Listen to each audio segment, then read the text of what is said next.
السلام علیکم ورحمۃ اللہ وبرکاتہ۔ بسم اللہ الرحمن الرحیم۔ دوستو، حضرت ابن عباس رضی اللہ تعالی عنہما فرماتے ہیں کہ میں کئی مہاجرین کو قرآن مجید پڑھایا کرتا تھا۔ عبد الرحمن بن عوف بھی انہی لوگوں میں شامل تھے۔ حضرت عمر بن خطاب رضی اللہ تعالی عنہ نے 23 ہجری میں آخری حج کیا تھا۔ اس سال میں مینا میں حضرت عبد الرحمن بن عوف کی منزل میں بیٹھا ہوا تھا اور وہ حضرت عمر رضی اللہ تعالی عنہ کے پاس تھے۔ جب حضرت عبد الرحمن بن عوف میرے پاس واپس آئے تو مجھے کہنے لگے، آپ کو معلوم ہے کہ ایک شخص آج امیر المؤمنین عمر بن خطاب کے پاس آیا اور کہنے لگا کہ اے امیر المؤمنین، فلاں شخص کے بارے میں آپ کچھ کہیں گے کہ اس نے کہا ہے کہ اگر حضرت عمر بن خطاب رضی اللہ تعالی عنہ کا انتقال ہو گیا تو میں طلحہ بن عبید اللہ کی بیعت کر لوں گا۔ حضرت ابو بکر کی بیعت اچانک ہوئی تھی تو وہ بھی کامیاب ہو گئی، میں بھی طلحہ کی بیعت اچانک کروں گا تاکہ وہ بھی کامیاب ہو جائیں۔ حضرت عمر بن خطاب رضی اللہ تعالی عنہ یہ سن کر غصے میں آ گئے اور پھر فرمایا، انشاءاللہ آج میں شام لوگوں کو خطبہ دوں گا، اس میں اس بات کا تذکرہ کروں گا اور ایسے لوگوں سے انہیں خبردار رہنے کا کہوں گا جو حکومت کے متوالیان سے ان کے عہدے چھین لینا چاہتے ہیں۔ لیکن عبد الرحمن نے فرمایا، اے امیر المومنین، ایسا نہ کریں، کیونکہ یہ حج کا موقع ہے اور حج کے موقع پر کم فہم اور گھٹیا قسم کے لوگ بھی آئے ہوئے ہوتے ہیں۔ جب آپ خطبہ دیں گے تو آپ کے پاس وہی لوگ جمع ہو جائیں گے اور عقل مند لوگوں کو آپ کے پاس بیٹھنے کا موقع ہی نہیں ملے گا، اور مجھے خدشہ ہے کہ آپ جو بات کہیں گے وہ اسے اڑا دیں گے اور اسے سمجھ نہیں سکیں گے اور اس کا صحیح معنی مفہوم نہیں بتائیں گے۔ اس لیے آپ فی الحال ایسا نہ کریں، جب آپ واپس مدینے میں جائیں گے تو وہاں خطبہ دینا، کیونکہ مدینہ دار الہجرت ہے، وہاں سنت نبوی کا رواج ہے، وہاں آپ کا واسطہ سمجھدار اور معزز لوگوں سے پڑے گا۔ جو بات آپ مدینہ میں کہیں گے وہ دلوں میں اتر جائے گی اور آپ کی بات کو اہل علم لوگ نقل کریں گے اور اس کا صحیح مطلب بیان کریں گے۔ حضرت عمر رضی اللہ تعالی عنہ نے فرمایا، اللہ کی قسم، میں مدینہ میں جا کر پہلا خطبہ اسی موضوع پر دوں گا۔ اللہ اکبر۔ حضرت ابن عباس رضی اللہ تعالی عنہ فرماتے ہیں کہ ہم حج سے ذوالحج کے آخر میں لوٹ کر واپس مدینہ منورہ پہنچے۔ جمعے کا دن ہوا تو سورج ڈھلتے ہی میں مسجد میں جلدی پہنچ گیا۔ وہاں دیکھا کہ حضرت سعید بن زید بن عمرو بن نفیل عشرہ مبشرہ میں سے ہیں، وہ منبر کے پاس بیٹھے ہوئے تھے۔ میں ان کے پاس جا کر بیٹھ گیا، میرا گھٹنا ان کے گھٹنوں سے ٹکرا رہا تھا۔ اتنے میں حضرت عمر بن خطاب رضی اللہ تعالی عنہ خطبہ دینے کے لیے تشریف لائے۔ میں نے انہیں آتا دیکھا تو میں نے سعید بن زید سے کہا کہ آج عمر رضی اللہ تعالی عنہ وہ بات کہنے والے ہیں جو انہوں نے خلافت کے دور میں کبھی بھی نہیں کہی۔ لیکن سعید بن زید رضی اللہ تعالی عنہ نے میری بات نہ مانی، کہنے لگے کہ ایسا نہیں ہو سکتا کہ آج وہ کوئی ایسی بات کہیں جو پہلے کبھی نہ کہی ہو۔ خیر، حضرت عمر بن خطاب رضی اللہ تعالی عنہ منبر پر تشریف فرما ہوئے۔ جب آذان ہو چکی تو عمر رضی اللہ تعالی عنہ نے کھڑے ہو کر اللہ کی حمد و ثنا بیان کی، پھر فرمایا، اے لوگو، آج میں ایک ایسی بات کہنے والا ہوں جو میرے مقدر میں لکھی ہوئی تھی، ہو سکتا ہے کہ میری وفات کا وقت آ چکا ہو۔ دیکھو، جو شخص میری بات کو سمجھ لے اور اسے یاد رکھ سکتا ہو تو وہ جہاں تک وہ پہنچ سکتا ہے وہاں تک میری بات پہنچائے، اور جس کو خدشہ ہو کہ وہ میری بات نہ سمجھ پائے گا تو اس کے لیے قطعاً حلال نہیں ہے کہ وہ مجھ پر جھوٹی باتیں بناتا پھرے۔ پھر حضرت عمر بن خطاب رضی اللہ تعالی عنہ نے یوں خطبہ شروع کیا، إن الله بعث محمدا بالحق وأنزل عليه الكتاب فكان مما أنزل الله آية الرجم فقرأناها وعقلناها ووعيناها رجم رسول الله صلی اللہ علیہ وسلم ورجمنا بعده۔ بے شک اللہ تعالیٰ نے محمد صلی اللہ علیہ وسلم کو دین حق دے کر بھیجا اور ان پر قرآن بھی نازل کیا، اور جو آیات آپ صلی اللہ علیہ وسلم پر نازل ہوئیں ان میں سے ایک رجم کی آیت بھی تھی۔ ہم نے وہ آیت پڑھی تھی اور اسے یاد بھی کیا اور اسے اچھی طرح سمجھا بھی تھا۔ پھر رسول اللہ صلی اللہ علیہ وسلم نے شادی شدہ زانی کو اس آیت کی وجہ سے رجم کیا تھا۔ پھر آپ صلی اللہ علیہ وسلم کے بعد ہم بھی آج تک رجم کرتے چلے آئے ہیں۔ پھر حضرت عمر رضی اللہ تعالی عنہ نے فرمایا کہ لیکن مجھے خدشہ ہے، مجھے اندیشہ ہے، مجھے ڈر ہے کہ کچھ عرصہ بعد کوئی کہنے والا کہے گا ما نجد آیت الرجم فی کتاب اللہ فیزل بترک فریضۃ انزلہ اللہ۔ اللہ اکبر۔ فرمایا مجھے اندیشہ ہے اس بات کا کہ رجم کی آیت ہمیں قرآن میں نہیں ملی، بعد میں کوئی یہ کہے کہ رجم کی آیت ہمیں قرآن میں نہیں ملی، پھر وہ رجم کی آیت کا انکار کریں گے اور وہ اللہ کی نازل کردہ فریضہ کا انکار کر کے گمراہ ہو جائیں گے۔ یعنی حضرت عمر رضی اللہ تعالیٰ عنہ کو اس بات کا خدشہ تھا کہ بعد میں لوگ یہ نہ کہیں کہ ہمیں تو رجم کی آیت قرآن میں ملتی نہیں۔ پھر فرمایا الرجم فی کتاب اللہ حق علی من زنا، رجم کا حکم اللہ کی کتاب میں موجود ہے، اور جو شادی شدہ مرد یا عورت زنا کرے اور اس پر گواہ موجود ہوں یا حمل ٹھہر جائے یا پھر ملزم خود بدکاری کا اقرار کر لے تو اس پر رجم لازم ہوگا۔ پھر فرمایا قرآن میں ہم یہ آیت بھی تلاوت کیا کرتے تھے کہ لا ترغبوا عن آبائکم فإنہ کفر بکم ان ترغبوا عن آبائکم، یا یہ الفاظ تھے ان کفرم بکم ان ترغبوا عن آبائکم۔ دوستو یہ کچھ آیات ایسی تھی قرآن میں پہلے جو پڑھی بھی جاتی تھی، لیکن بعد کے اندر ان کو آیات کو تو منسوخ کر دیا گیا قرآن سے، یعنی کہ وہ آیت ہٹا دی گئی لیکن ان کا حکم باقی تھا۔ حضرت عمر ان کے بارے میں بتا رہے ہیں کہ ان کے حکم کو کوئی نہ چھوڑ دے۔ چلیں آگے بڑھتے ہیں۔ ترجمہ یہ ہے کہ تم اپنے باپ دادوں کو چھوڑ کر دوسرے باپ دادے نہ بناؤ، کیونکہ اپنے باپ دادوں سے بے رغبتی کفر ہے۔ نبی کریم صلی اللہ علیہ وسلم نے یہ بھی فرمایا تھا کہ لا تطرونی کما اطریا عیسی ابن مریم وقولوا عبد اللہ ورسولہ، تم میری تعریف میں اس طرح مبالغہ آمیزی نہ کرنا جیسے حضرت عیسیٰ علیہ السلام کی تعریف میں مبالغہ آمیزی کی گئی۔ تم مجھے اللہ کا بندہ اور اس کا رسول کہا کرو۔ پھر حضرت عمر بن خطاب رضی اللہ تعالی عنہ نے فرمایا کہ مجھے یہ بات پہنچی ہے کہ تم میں سے کسی نے کہا ہے کہ اللہ کی قسم اگر حضرت عمر رضی اللہ تعالی عنہ کا انتقال ہو گیا تو میں فلاں شخص کی بیعت کروں گا۔ کوئی شخص اس بات سے دھوکہ نہ کھائے کہ حضرت ابو بکر رضی اللہ تعالی عنہ کی بیعت اچانک ہوئی تھی اس لیے وہ مکمل ہو گئی۔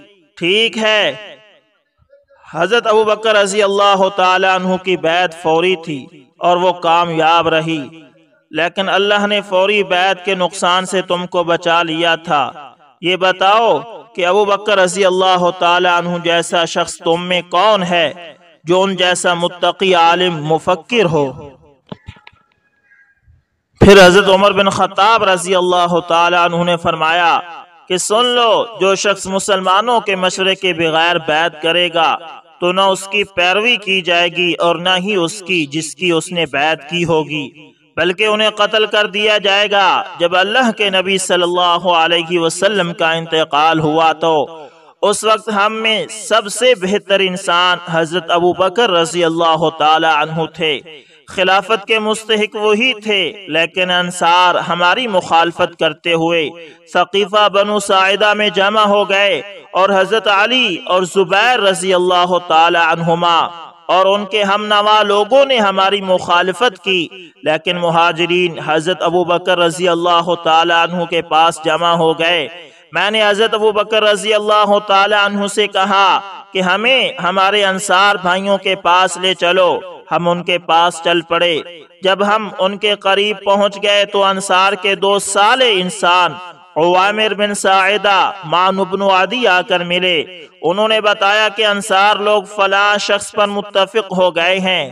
انہوں نے ہم سے دریافت کیا کہ اے مہاجرین کی جماعت، تم کہاں جا رہے ہو؟ ہم نے کہا کہ ہم اپنے انصار بھائیوں کے پاس جا رہے ہیں۔ انہوں نے کہا کہ تم ان کے پاس نہ جاؤ، تم نے جو کرنا ہے وہ کر ڈالو۔ لیکن میں نے کہا اللہ کی قسم ہم ان کے پاس ضرور جائیں گے۔ پھر ہم چلے اور ثقیفہ بنو ساعدہ میں ان کے پاس پہنچے تو ایک شخص کو کپڑا لپیٹے ان کے درمیان بیٹھا ہوا دیکھا۔ میں نے پوچھا کہ یہ شخص کون ہے؟ لوگوں نے کہا یہ حضرت سعد بن عبادہ رضی اللہ تعالی عنہ ہے۔ میں نے کہا انہیں کیا ہوا؟ لوگوں نے بتایا کہ انہیں بخار ہوا ہے۔ ہم تھوڑی دیر بیٹھے، اتنے میں ان کا خطیب یعنی انصار کا خطیب ثابت بن قیس رضی اللہ تعالی عنہ یا کوئی اور شخص کھڑا ہوا اور اس نے خطبے میں اللہ کی تعریف اور حمد و ثنا بیان کی۔ پھر اس نے کہا کہ ہم اللہ کے دین اور اس کے رسول صلی اللہ علیہ وسلم کے مددگار اور اسلام کا لشکر ہیں۔ اے مہاجرین، تم چھوٹا سا گروہ ہو جو قریش کی قوم سے نکل کر آیا تھا۔ یہ کیسے ہو سکتا ہے کہ وہ ہماری جڑ کاٹیں اور خلافت کے حقدار بن بیٹھیں؟ حضرت عمر رضی اللہ تعالی عنہ فرماتے ہیں کہ جب اس نے اپنی بات ختم کی تو میں نے گفتگو کرنا چاہی، کیونکہ میں نے ایک عمدہ تقریر ذہن میں تیار کر رکھی تھی۔ میں نے چاہا کہ حضرت ابو بکر صدیق رضی اللہ تعالی عنہ کی گفتگو سے پہلے میں اپنی تقریر کروں اور انصار کی تقریر سے حضرت ابو بکر صدیق رضی اللہ تعالی عنہ کو جو غصہ آیا ہوا ہے اسے زائل کر دوں۔ جب میں نے گفتگو کرنا چاہی تو حضرت ابو بکر صدیق رضی اللہ تعالی عنہ نے فرمایا کہ ٹھہر جاؤ، تو میں نے حضرت ابو بکر رضی اللہ تعالی عنہ کو ناراض کرنا اچھا نہ سمجھا۔ چنانچہ حضرت ابو بکر صدیق رضی اللہ تعالی عنہ نے خود گفتگو کی، اور وہ مجھ سے زیادہ عقل مند، حوصلہ والے اور باوقار شخص تھے۔ اللہ کی قسم جو میں نے تقریر تیار کر رکھی تھی اس کا ایک لفظ بھی انہوں نے نہ چھوڑا، مگر وہ انہوں نے کہہ دیا، بلکہ اس سے بھی عمدہ جملے فرما دیے۔ ان کی تقریر کا خلاصہ یہ تھا کہ انہوں نے انصار سے کہا کہ جو باتیں تم نے اپنے بارے میں کہی ہیں ان کے تم اہل ہو، لیکن یہ ایک حقیقت ہے کہ خلافت صرف قریش کا حق ہے، کیونکہ قریش خاندان اور قوم کے اعتبار سے پورے عرب سے افضل ہیں۔ پھر حضرت ابو بکر صدیق رضی اللہ تعالی عنہ نے میرا اور حضرت ابو عبیدہ رضی اللہ تعالی عنہما کا ہاتھ پکڑ کر فرمایا کہ میں ان 2 شخص کو تمہارے لیے منتخب کر چکا ہوں، ان میں سے کسی ایک کی بیعت کر لو۔ حضرت عمر رضی اللہ تعالی عنہ فرماتے ہیں کہ حضرت ابو بکر صدیق کی صرف یہ بات مجھے ناگوار گزری۔ اللہ کی قسم اگر بے قصور میری گردن اڑا دی جاتی، حضرت عمر فرما رہے ہیں کہ اللہ کی قسم اگر بے قصور میری گردن اڑا دی جاتی تو یہ مجھے اس سے اچھا لگتا کہ میں ابو بکر کے ہوتے ہوئے امیر بن جاؤں۔ ہاں یہ اور بات ہے کہ موت کے وقت میرا نفس مجھے بہکا دے اور مجھے وہ خیال آ جائے جو اب نہیں ہے۔ خیر اس وقت ایک انصاری اٹھا اور اس نے کہا کہ میں وہ اونٹ کی لکڑی ہوں جس سے وہ اپنی کھجلی کی تکلیف رفع کرتا ہے، اور میں وہ باڑ ہوں جو درخت کے گرد لگائی جاتی ہے، یعنی میں قابل اعتبار شخص ہوں۔ میں تمہیں یہ مشورہ دیتا ہوں کہ ایک خلیفہ انصار سے ہو اور ایک قریش سے، وہ دونوں مل کر خلافت کا نظام چلائیں۔ اب بہت شور برپا ہو گیا اور آوازیں بلند ہونے لگی۔ مجھے اختلاف کا اندیشہ پیدا ہو گیا تو میں نے کہا ابو بکر اپنا ہاتھ بڑھائیے۔ حضرت ابو بکر صدیق رضی اللہ تعالی عنہ نے اپنا ہاتھ کھولا تو میں نے حضرت ابو بکر صدیق رضی اللہ تعالی عنہ کی بیعت کر لی۔ پھر مہاجرین نے بیعت کی، ان کے بعد انصار نے بیعت کی، اور ہم نے سعد بن عبادہ جو کہ انصار میں سے خلافت کے امیدوار تھے ان پر غلبہ حاصل کر لیا، اور وہ خلیفہ نہ بن سکے، اور ہوا وہی جو اللہ کی مرضی تھی اور جو انصار چاہتے تھے اس صورتحال کے پیش نظر۔ پھر ایک شخص نے کہا قتلتم سعد بن عبادہ، کیا اے مہاجرین تم نے سعد بن عبادہ کو تو قتل ہی کر ڈالا۔ تب میں نے کہا قتل اللہ سعد بن عبادہ، کہ سعد بن عبادہ کو ہم نے قتل نہیں کیا، یعنی ہم نے نہیں ہرایا، بلکہ یہی اللہ کی منشا اور اللہ کی چاہت تھی۔ حضرت عمر رضی اللہ تعالی عنہ نے پھر یہ بھی فرمایا کہ اس وقت ہم کو ابو بکر رضی اللہ تعالی عنہ کی خلافت سے زیادہ کوئی چیز ضروری معلوم نہیں ہوئی، کیونکہ ہمیں خوف تھا کہ اگر ہم لوگوں سے الگ رہتے اور ابھی بیعت نہ ہوئی ہوتی اور لوگ کسی شخص کی بیعت کر لیتے، یا تو ہم نہ چاہتے ہوئے اس کی بیعت کر لیتے یا دوسری صورت میں ہم ان کی مخالفت کرتے، دونوں صورتوں میں بہت بڑے فساد کا اندیشہ تھا۔ پھر حضرت عمر رضی اللہ تعالی عنہ نے فرمایا کہ میں دوبارہ کہنا چاہتا ہوں کہ جو شخص مسلمانوں کے مشورے کے بغیر کسی شخص کی بیعت کر لے گا تو نہ اس کی اتباع کی جائے گی اور نہ ہی اس کی جس کی اس کی بیعت کی، بلکہ دونوں کی جانوں کو مار دیا جائے گا۔ یعنی حضرت عمر رضی اللہ تعالی عنہ کا پھر حضرت عمر رضی اللہ تعالی عنہ نے فرمایا کہ میں دوبارہ کہنا چاہتا ہوں کہ جو شخص مسلمانوں کے مشورے کے بغیر کسی شخص کی بیعت کر لے گا تو نہ اس کی اتباع کی جائے گی اور نہ ہی اس کی جس کی اس شخص نے بیعت کی، بلکہ دونوں کی جانوں کو اڑا دیا جائے گا۔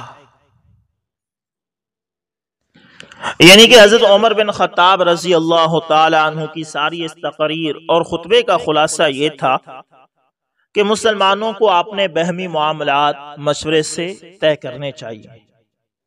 اگر کوئی ایک شخص کسی کو منتخب کرتا ہے اور مجبور کرتا ہے کہ اس کی بیعت کی جائے تو یہ قابل قبول نہیں، بلکہ ان دونوں کو قتل کر دیا جائے گا۔ یہ حضرت عمر رضی اللہ تعالی عنہ کا فرمان ہے۔ اس لیے حضرت عمر رضی اللہ تعالی عنہ نے فرمایا کہ صرف اور صرف اس شخص کی بیعت اور اس شخص کی اتباع اور اقتداء کو تسلیم کیا جائے گا جس کو تمام مسلمان یا اس قبیلے کے لوگ اس کو منتخب کریں گے۔ تو دوستو امید کرتا ہوں ویڈیو اچھی لگی ہوئی، پسند آئے تو لائک شیئر کمنٹ لازمی کریں، اور اگر آپ ہمارے channel AS information TV پر نئے تو اس کو لازمی سبسکرائب کریں اور ساتھ میں بیل کے نشان کو دبانا نہ بھولیے گا تاکہ ہر نئی ویڈیو کو نوٹیفیکیشن آپ تک پہنچتا رہے۔ ملتے ہیں کسی نیکسٹ اچھی سی ویڈیو کے اندر، تب تک کے لیے اللہ حافظ، جزاکم اللہ خیر۔